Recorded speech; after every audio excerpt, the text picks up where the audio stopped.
Nako, breaking news, no? Etong sinasabi natin St. Luke's, no? Kumakalat ngayon sa social media sa iba't ibang platform na meron mga pulis na nandoon sa St. Luke's, no? Eto, ngayon, ayon po kay Jason Sa, na sinabi po ni Jason sa kanyang post, mas maganda panoorin po na natin kay Jason Sa ng kanyang post. Ito, hindi natin kiniklaim to, disclaimer lang tayo dito, hindi natin to kiniklaim na kung sino to, kayo na lang bahala, pero pinost niya to. Salamat sa pagdalang video sa may entrance St. Luke's. Ito po yung ngayon sa kalagayan ng St. Luke's. Tignan po natin. Viral po to. 5,700 yung share niya at million views na yata. Hmm.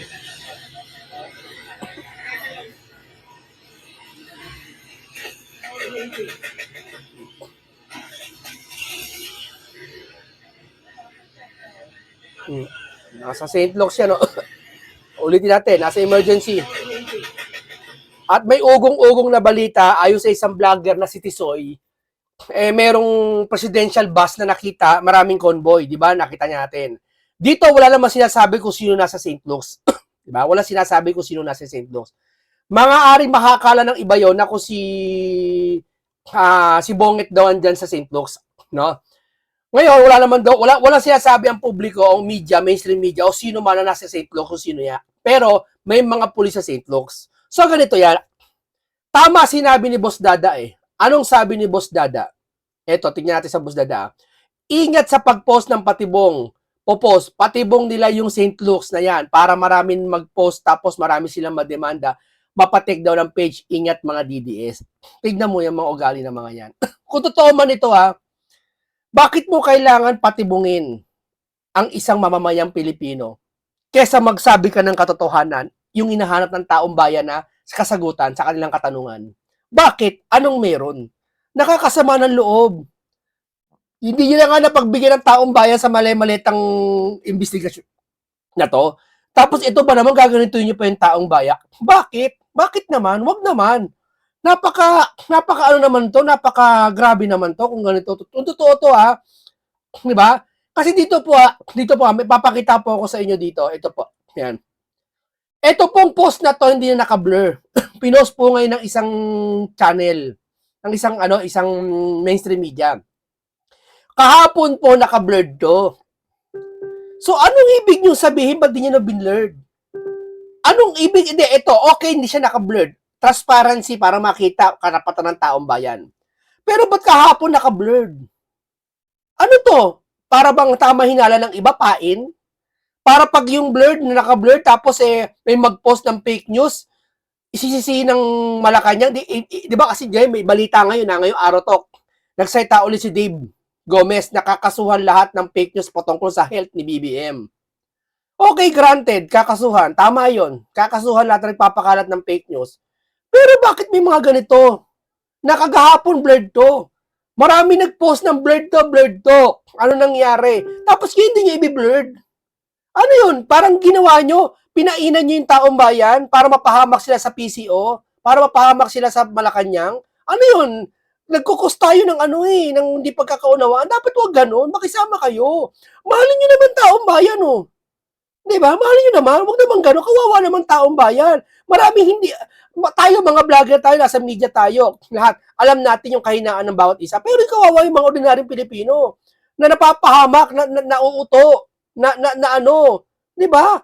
Kasi kung maayos tayo, wag natin i-blur yung mga media, wag natin i-blur. O hindi naman kasalanan ng media to eh. Kasalanan ito na naglabas ng litratong ito. Wag naman ganun. Di ba? Hindi ko alam kung sino may kasalanan, media o yung naglabas ng litratong ito. Kasi kahapon, naglabas to blurred. Dapat hindi mo binilurred. Tapos hindi mo i-blurred. So, ibig sabihin, yung blurred kahapon, marami nag-post. Yung mga nag-post ba yung kakasuhan nyo? Kasi nagpapakalat ng fake news? Ano ibig nyo sabihin? Hindi ko sinisisi ang media o sino man yung naglabas ng litrato na naka-blurred kagahapon ang medyo questionable. Bakit naglabas ka ng blurred na video? Ginagawa mo, pinaghihinala mo yung tao, tapos ayaw nyo. Sila mismo nagsabi, ayaw nyo. Kaya sila ididemanda nila, kaya ikakasuhan yung mga fake news kasi ayaw nila magkagulo-gulo isip ng Pilipino. Tapos i-blurred nyo yung picture. Hindi ko alam kung kayo Basta siya sabi ko lang kung sino nag-blur ng picture. Ayan. Di ba? Nakits niyo ako mga kababayan? Dapat hindi. Dapat kayo nagpapatupad ng ganito, ng kaayusan ng alam ba, yung tao ayaw niyo magulo yung isip, no? Dapat huwag niyo i-blurred. Kasi nagdududa yung taong bayan, naghahanap ng kasagutan, nasaan ang Pangulo, nasaan si Bongit. Di ba? Dapat, hindi nga natin masagot kung nasaan. Dapat man lang, hindi tayo maglaro ng intellectual nila. Di ba? Hindi, Diyos ko po. Di ba? O eto, nasa St. Luke's. Hindi alam kung sino sa St. Luke. Walang sinasabi kung sino sa St. Luke. O sige, huwag natin ano niya. Pero sundan lang natin yung sinabi ni Boss Dada. Ano sabi ni Boss Dada? Tama eh. Ang sabi ni Boss Dada dito, ingat sa pag-post ng patibong nila, yan, St. Luke's na yan, para marami mag-post, tapos marami silang mademanda at mapatik daw ng page Ingat DDS. O, hindi ko alam kung totoo yan, pero may hawig. Di ba? O, ang sabi sa mga comment section, correct, huwag kalimutan gumamit ng question mark at di umano. Di ba? Yes, correct po. Tama, wait na lang kasi previewing. O, diversion o oil crisis, sobrang na mahal gasolina, diesel, gaso, rice, and, di ba? Alam mo yun, wala namang masama eh. Walang masama, hanapin mo yung Pangulo. Ang masama ang issue ngayon, di ba? Ang issue ngayon sa PCO, kaya ididemanda nila yung mga fake news. Kasi ang issue ngayon, maraming vlogger na nagpapakalat na may stage 4 or ano ba, kamalubaan ng sakit ng Pangulo. So, okay, andun tayo, mali yun. Isa tayo sa mga hindi naniniwala doon, ha? Na walang stage 4 cancer si BBM. Isa tayo sa mga hindi naniniwala doon na nagpapakalat na, baka vlogger nagpakalat noon. Pero mali lang, sana kung may nagpakalat ng ganon, agad natin resolbahan kasi yung kapwa Pilipino kawawa eh. Halimbawa, ako nasa otoridad ako ang Malacanang, maglalabas ako ng statement na si BBM, ito, maayos, may video pa, ito, sasalita siya. Pwede yun kasi taong bayan, taxpayer kami. Para yung taong bayan hindi magkaroon ng kalituhan. Kasi sila mismo ayaw nilang kalituhan. Kung ayaw nyo ng kalituhan, dapat nagmumula sa inyo yung magandang halimbawa. Alam ba yung magandang halimbawa para hindi magkalituhan tao? Ipakita natin yung gusto ng taong bayan. Ano ba gusto ng taong bayan ng mga taxpayer? Makita si Bongit. Pag nakita si Bongit, okay na. Yung fake news, pag nagpatuloy pa rin, sa kabila ng si Bongit ay nag-announce na andito ako, ito yung kalusugan ko, okay naman ako, medyo kulang na ako sa pagkain, bawal akong kumain ng ganito, ganyari. Di ba? Okay, satisfied. Tapos sa kabila nun, nagpakita si Bongit, tapos may nagpapakalat pa rin. Yun, i-demanda natin yun. Tutulong ako magsugpo ng fake news. Pero iba sasabi, asan si Bongit? Tapos ganyan, kakasuhan pa rin ba natin yun? Di ba? Ano ba? Ano ya? Ano na meron niya sa atin? Ano na meron? Wala tayong kalayaan. Nawawala yung kalahating bahagi ng kalayaan natin. Di ba? Oo, marami, although nakikita natin maraming fake news na malubhado si ganito, ako, hindi natin kiniklaim kung sino nasa St. Luke's. Kayo na bahala doon. Kung sino nasa St. Luke, wala mang binabanggit eh. Kasi sabi, mahigpit daw ang seguridad sa St. Luke's, wala nagpapapasok. Marami daw pulis, kita nyo yung video, hindi naman AI yun. Oh. Yun ba, hindi sinasabi kung sino yun, kaya ingat kung sino yun. Di ba? Ayaw sabihin. Kaya yung tao, nagkakaroon ng confuse. Kayo na ba nanggagaling ang pagkalito? Ha? Doon sa mga taong ayaw magsabi ng katotohanan. Halimbawa, ako, ayaw ko ng kalituhan sa mga tao ko. Ayaw kong kalituhan, ha? Ako ba naman hindi aamin sa katotohanan? Hindi lalo sila malilito. Ako yung nagpapatupad ng ayaw ng kalituhan, pero ikaw nagpapalito ka? Nagets nyo? Huwag ganon. Dapat kayo, otoridad kayo, ang gobyerno kayo, public servant kayo, ang bayaran ng taxpayer ng Pilipino, mahal ang tax ngayon, ha? Yan nirereklamo ngayon. Yung mga Pilipino kumakayod para ibayad sa inyo, ipasahod sa inyo, maging honest naman kayo na ito ang Pangulo, ito. Nasa Constitution, ito kalagayan ng Pangulo, okay naman. Diba? Ito kami. Hindi yung kakasuhan namin kayo kasi fake news kayo, binabibintangan niyo Pangulo Maluba. Ayaw nyo kasi magpakita ng record eh, ng medical record eh. Nasa ano, ito yung sinasabi niyo yun ni Atty. Wanson. Di ba? Uulitin ko ha, hindi tayo naniniwala ha, walang video tayo na sinasabi natin may stage 4 cancer si Bongit ha. Walang ganyan. Walang ganyan. Ha? Ang atin lang gusto natin na para patigil ang fake news na yan, kaisa tayo sa kanila, sila mismo magsimula. Ano yon? Ipakita nila na walang sakit si ito yung kalusugan. Kung may sakit naman diverticulitis, ipakita, ito lang, ito, ganito. Para yung taong bayan, hindi na magkaroon ng kalituhan. Di ba? Tama yon? Rider. Hindi naman. Ngayong araw lang. Kasi itong week na to, ay sinusurvey ko yung mga Grab drivers. Andito na naman yung kaibigan natin na si Kate Binag. Ayan. Ay, na 25 to sa Aguila po. Wow. Talagang pang SMNI na sila, tapos mamaya Aguila naman sila sa Net 25. The best talaga ang dalawang istasyon na to. the best talaga. Ito lang yung talagang lumalaban ngayon at talagang walang halong blurred, walang mga recycle video, di ba? Walang ganyan. Talagang prangkahan, tapatan. Ito, ang dalawang istasyon na to maganda. Kung ano yung balita, na ganyan, pumutok yung ulo ni ganito, sumabog yung mukha ni ganito, ibabalita talaga nila. Na-hospital si ganito, ibabalita talaga nila. Yeah, ito, ganda sa Net 25 sa SMNI. Magandang umaga sa inyong lahat, Oo. mga kababayan. Nagsusurvey ako ng mga Yan grab. talaga, iba talaga pag religion na may-ari ng isang istasyon, no? Iba talaga, no? Makikita mo yung puso, no? Tapos sabihin nila, yung religion, minamasama nila. Eh, ganyan, siyempre, sabi ko sa inyo, yung mga yan, hindi nakakilala sa Diyos yan. Lahat ng ayaw kay Marcoleta, saka sa reliyon na inaaniban ni Marcoleta, walang mga Diyos yung mga yan. Wala. Babasahin ko, gusto mo sa Biblia. Eh, hahaba tayo. Pero sabi ng Biblia, hindi ko sabi yun. Walang Diyos yung mga yan. Yun lang yun. Ba't yung papatulan ng walang Diyos? Yeah? driver. At lahat sila, parehas ang sinasabi na yung kita nila ay nabawasan by 1,000 to 1,500 a day. Grabe yun, Kati.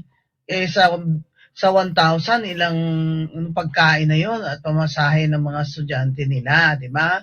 Kaya itong crisis na ito, ano ang sagot ng ating gobyerno at ni BBM? At saka pala, Kati, nasaan si BBM? Nako, yan ang tanong ng taong bayan. O, di ba? O, wag na yung taong bayan.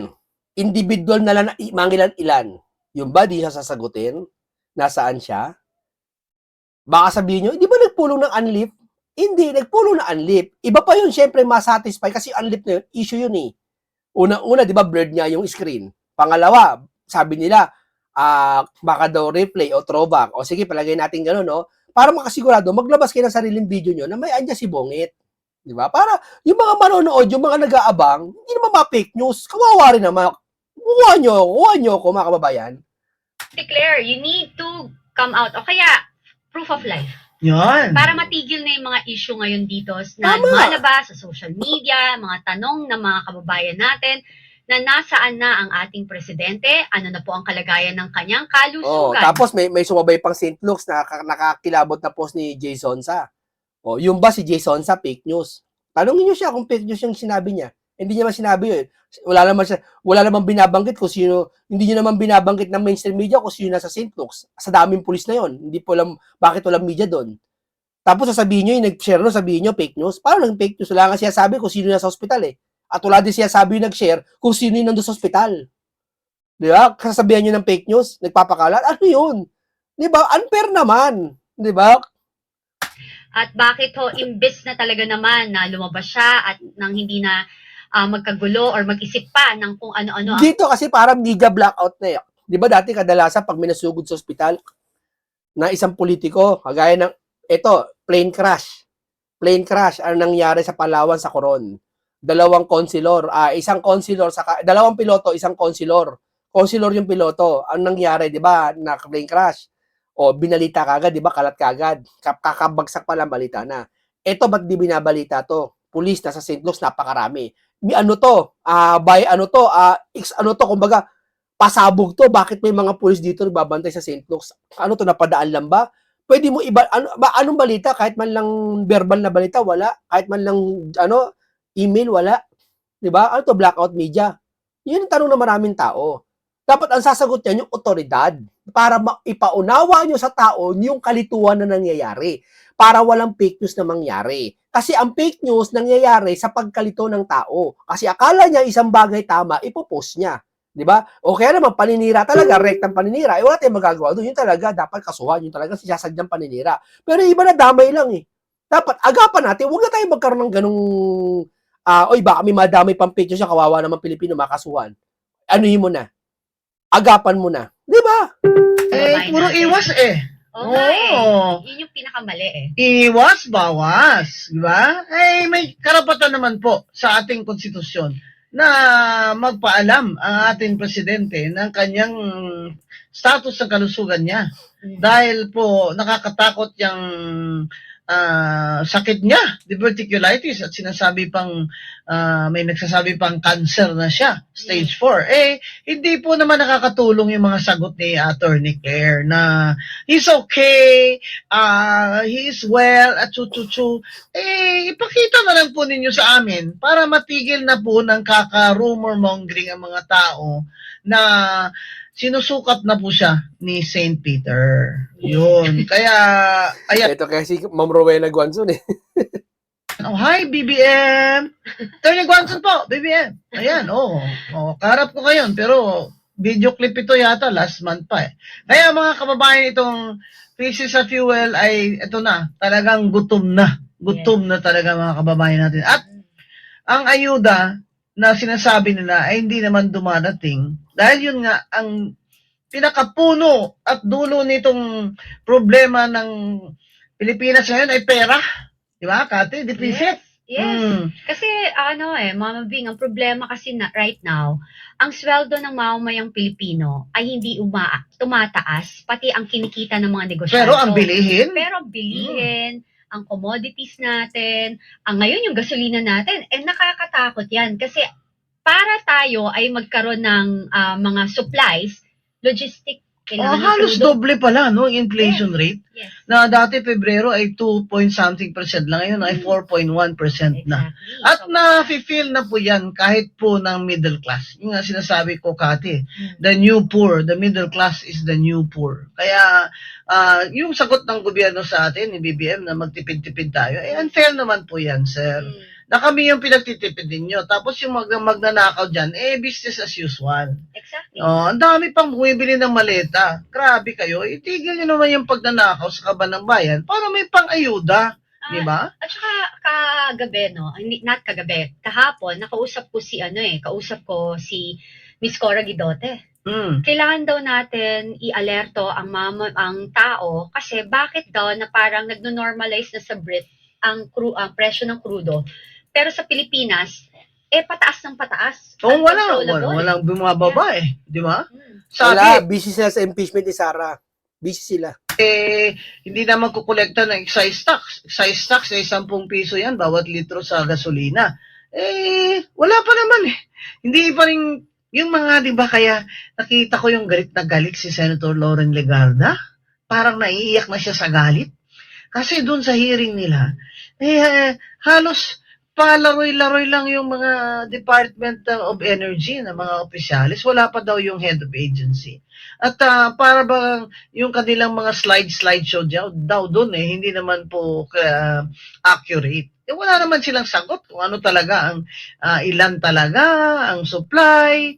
Alam nyo, pag sinasabi nilang parating na yung barko galing ng Serbia na may fuel, ang tanong po, number 1, kailan?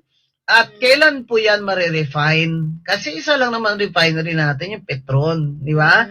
Kaya, kailan pa yan? Ngayon, pataas ng pataas. Wala namang pababa kasi pataas lang ng pataas. Mauso diba? Yung kanta ng spaghetti pataas.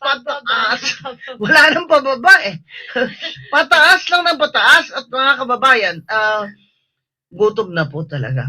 Kaya po itong ating gobyerno ngayon ay dapat po hindi lang gising kung hindi alert, aware, and awake, di ba? Kaya lang, it doesn't help talaga. Hindi nakakatulong na itong gobyerno ni BBM ay hindi naman siya pinapakita that he is the one in control.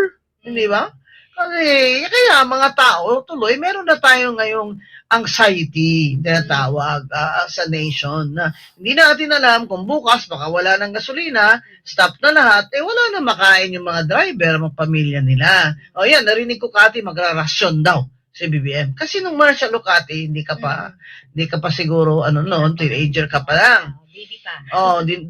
Siyempre dumaan kami doon, di ba? 70s kami. Nagrasyon din si Ferdinand Marcos. Yan. So, yan naman siguradong gagawin ni BBM kasi may nag-announce na yan na pag hindi pa ito ma-solve, magrarasyon na siya. Ang tanong din, magrarasyon ang gobyerno kanino at magkano ang presyo? Di ba? Kasi hindi naman niya kontrolado ang presyo dahil private naman ang may-ari ng mga gasolina, di ba? Yun ang sinasabi natin. kolekta kayo ng kolekta dyan, ng excise tax, tapos hindi nyo naman ginawang parang specific na pondo pang reserve sa fuel crisis. O ayan, wala tayong pang-ayuda ngayon, di ba? At saka, Mama Bing, ano yung sinasabi nila? Kasi di ba may pinasa silang batas na energy emergency something. Ano na nangyari emergency national energy fuel emergency o something, national something. emergency crisis. Oo, diba? Pero parang di naman natin naramdaman. Second, sana lang, no? Hindi na nga sana, dapat talaga ginagawa nyo to at hindi na to hinihingi ninyo ng mamamayang Pilipino na maging transparent po kayo sa kalagayan ng sitwasyon natin sa ating bansa, lalo sa krudo. Kasi ang hirap po na ang nangyayari sa atin ngayon, napaka-late po ng ating mga decision making, wala tayong pagpaplano. Anong mangyayari sa atin? Remember, almost 80% ng bansa natin ay hindi mayaman. So, paano lang ho yung hindi nakaka-afford na biglang may mangyaring recession? Oo, yun na. Ano pa nga bang, papunta na tayo sa recession. Dahil ang mga negosyo ay, syempre, nagko-constrict na. Paliit na paliit dahil sa mahal ng krudo at gasolina. Sino na lang po magsusurvive niyan? Magsasara na po maliliit na negosyo niyan.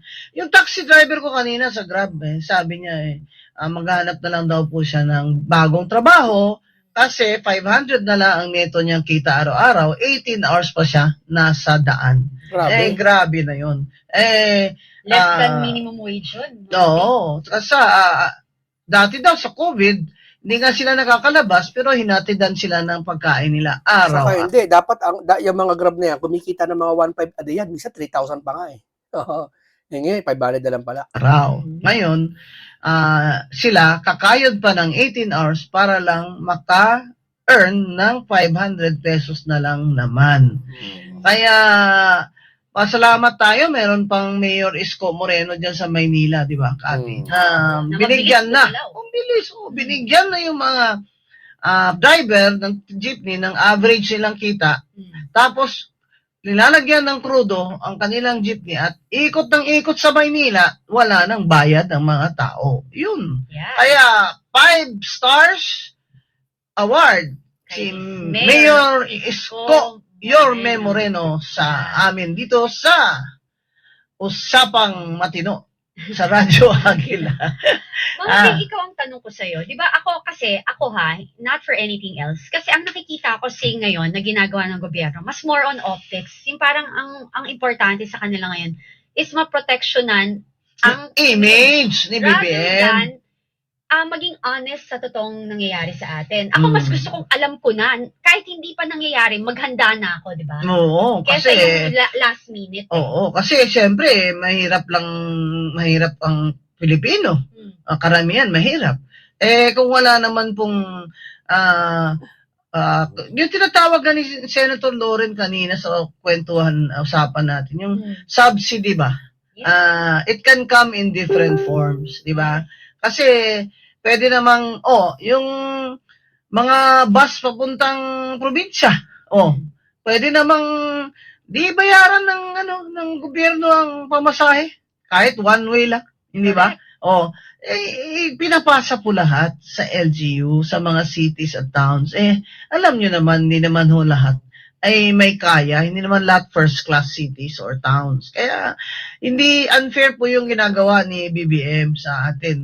Number one, di natin alam ang tunay na sitwasyon dito sa energy crisis at ang mga solusyon ay hindi naman po nila talaga nilalatag sa atin. Ngayon, yun nga sinasabi ko, Kat, na wag na lang magkolekta ang BIR ng income tax this year, yun sa mga income level below 1 million.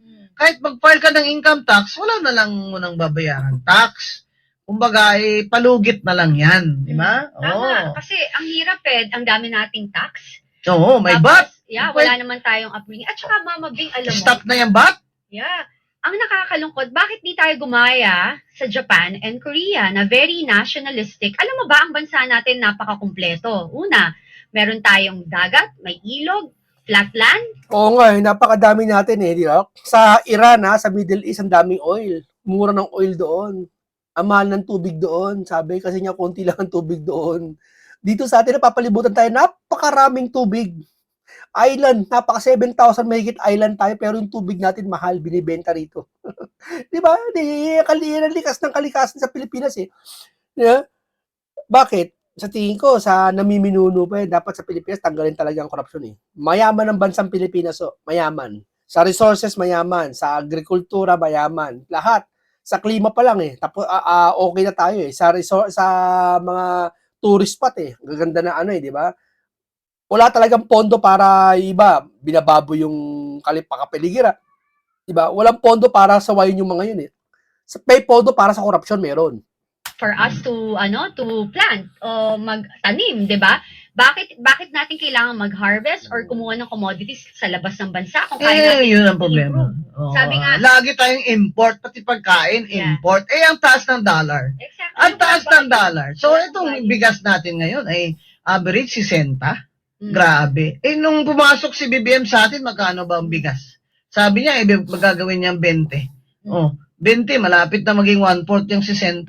So, yung sinasabi natin, import dependent pa tayo sa pagkain. Tapos umakyat yung dollar. Siyempre, bayad mo dun sa ina-imbak mo, di ba? Yung binibili mo from abroad ng mga goods. Siyempre, dollar yun. Kaya, kahit OFW, hindi ho happy dito sa pangyayari kasi kahit marami silang pesos in terms of dollars, yung peso nila ay so every 1 peso ay 73 centavos lang naman po talaga ang value noon. Kaya, biro mo yun, halos 30%, wala nang value yung piso mo. Kaya Grabe. actually mayaman ang bansa natin pero hindi tayo mayaman dahil sa pagnanakaw. Yun pa. 'Di ba? Kaya walang tamang at sufficient na subsidy kasi ninakawan na nila tayo ng todo-todo. So, wag na lang sabi natin, di ba, BBM, wag mo nang gamitin yung unprogrammed funds mo dyan sa budget ngayon. Billion-billion yan eh. Wag na, kasi alam naman namin, pag nilagay mo yan sa infrastructure, may kickback na naman dyan. May crisis ngayon eh. Kung meron mang hindi nabilang na revenues, na bagong revenue papasok, wag nang gamitin sa unprogrammed funds. Pang-ayuda na lang, pang-subsidy na lang sa ating mga kababayan na naghihirap. Totoo. Alam mo, Mama Bing, may nag-text sa akin sa Facebook ko, no? Okay, maraming salamat. Hanggang dito lang po muna tayo, no? Dito ay talaga napatunayan natin. Sana, lahat ng mainstream media, huwag naman tayo manglansi. Huwag tayo manlansi na yung mga taong bayan, papainan natin, i-blurred natin yung isang video, i-blurred natin yung gantong picture, tapos pag napahamak, ikakasuhan ng Malacanang, di ba, alam mo yun? Kawawa naman. Para natin sinabi na, uy, alika, punta ka doon. Yung pala maraming leon. Pinakain mo kami sa leon. Parang ganun eh. Huwag ganun. Ang tao mahina. Kahit gano'ng katalinong bisang tao, may kahinaan yan. Minabibigta may remisan yan. Huwag ganun. Di ba? Maraming pages na kumakalat ngayon. Huwag yun. Makipagtulungan. Di ba? Gaya nga galit kayo sa fake news eh. Walang mainstream media na makapagsasabi, gusto niya ng fake news, di ba? Lahat galit sa fake news. Maski ang palasyo, galit sa fake news. Lahat ng tao galit sa fake news. Mali-bali nagpapakala talaga. O, ikaw ba naman kung galit ka sa fake news, hindi ba kayo makikipagtulungan sa mga taong bayan na wag madaya? Unang-una, syempre, mainstream media magpapatupad niya kasi kayo may hawak ng ng impormasyon eh. Di ba? Magpapalabas eh. Wag ganon. O, yun naman sa palasyo, konting timpi naman. Di ba? Kung ayaw nyo ng fake news, ilabas nyo yung katotohanan. Ano yung katotohanan? Nasa Constitution. Kapag may hinahanap ang Pangulo, malaman ng taong bayan kung anong naramdaman ng Pangulo, di ilabas natin ang medical. O, di ba? Ito ang Pangulo, okay naman. O, di tapos na. Di pahiya lahat na nagpe-fake news. Sa kanya na may nagsasabi, stage 4 daw kuno. Di ba? O, di tapos na issue na yun. Wala na, hindi sarado na. O, hindi patuloy natin di papakita yung katotohanan. Hindi patuloy din magkakalat yung fake news. O, tapos ididibanda natin, pakukulong natin. Hindi maganda eh. Sa sambayan ng Pilipino, hindi healthy sa buong Pilipinas, lalo na may krisis tayong kinakaharap. Di ba? Okay, maraming salamat sa inyo. Ganito lang po. Paalam sa inyong lahat.